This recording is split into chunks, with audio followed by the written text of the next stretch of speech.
Hey, I got a question for you. You like taking a poop? Crazy, right? How about pooping out your bad ideas?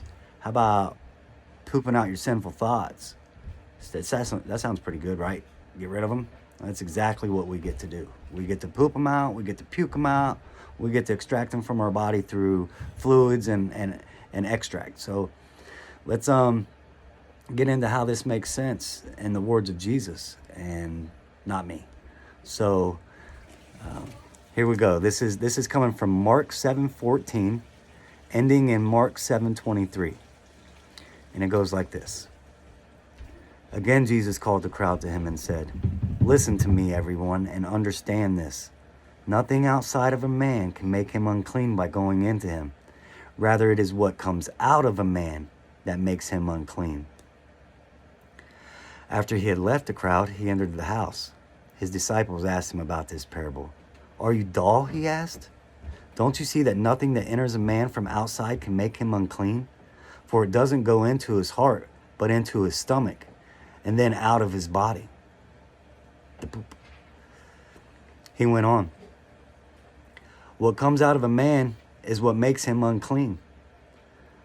For from within, out of a man's heart, comes evil thoughts, sexual immorality, theft, murder, adultery, greed, malice, deceit, lewdness, envy, slander, arrogance, and folly. All these evils come from inside a man and make him unclean." So, what comes out of a man is what makes him unclean. That's your actions. That's your words. That's your behavior. Those are the things that make you unclean. It's not a thought that you get in your head, because what he's telling us in the first part of this is that you have the thought, it goes to your belly, and then comes to your heart. If you decide to act on it, if you decide to own that thought, does it come to your heart? And that's when it becomes you, and that's when it becomes unclean. And your actions, the uncleanness that comes out of you, that is your expressions, your words, your behavior, the way you walk, the way you talk. Everything matters in representing Christ properly. And the more that you get into it, the more that you feel the Spirit, and the more that you get a slice of that humble pie, and it all works out. So whether you have diarrhea with all the bad thoughts, it's still okay, because you have diarrhea.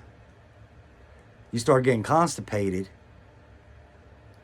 maybe you ought to weigh out your options a little bit and figure out if you're going to own it or not, because it just ain't coming out, and you might feel yourself feeling a little dirty.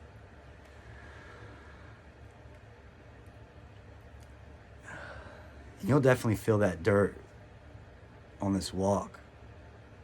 You'll definitely know what's not God anymore.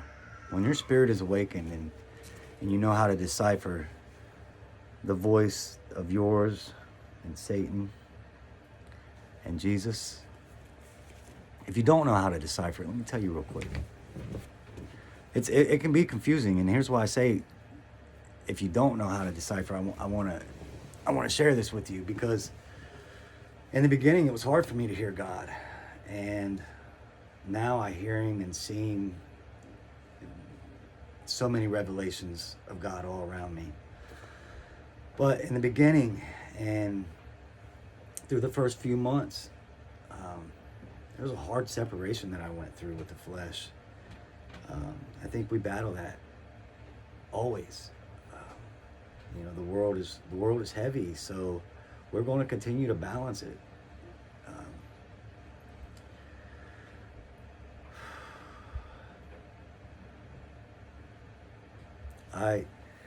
I just want to say it like this. This is a little personal, but that's what this is, right? I'll share everything with you.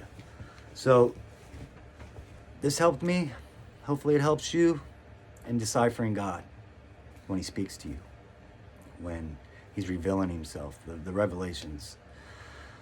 For me, my voice, let's place it right here. My thoughts. This was before Christ, because now Christ is here, but before, my thoughts.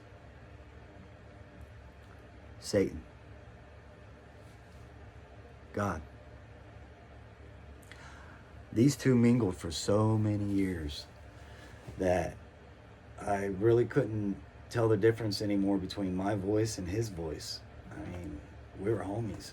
We kicked it day and night. We did things that I would never speak of. So it was hard for me to know my voice first most, because I just feel like we kind of wove together all those years and kind of became him and he kind of became me. But so the new voice, the new sound, that divine voice that you don't recognize, that's God. And that's what gets us through, is listening to him. So I just wanted to share that parable with you. I know I shared it with my grandkids and we had a lot of fun with it. We were running around the house one Sunday morning that we missed church because we were all sick, and I decided to do a Sunday lesson here with the kids, and we were running around the house throwing up silly string, bad thoughts, bad statements that we would make about somebody. Hey, you're ugly, or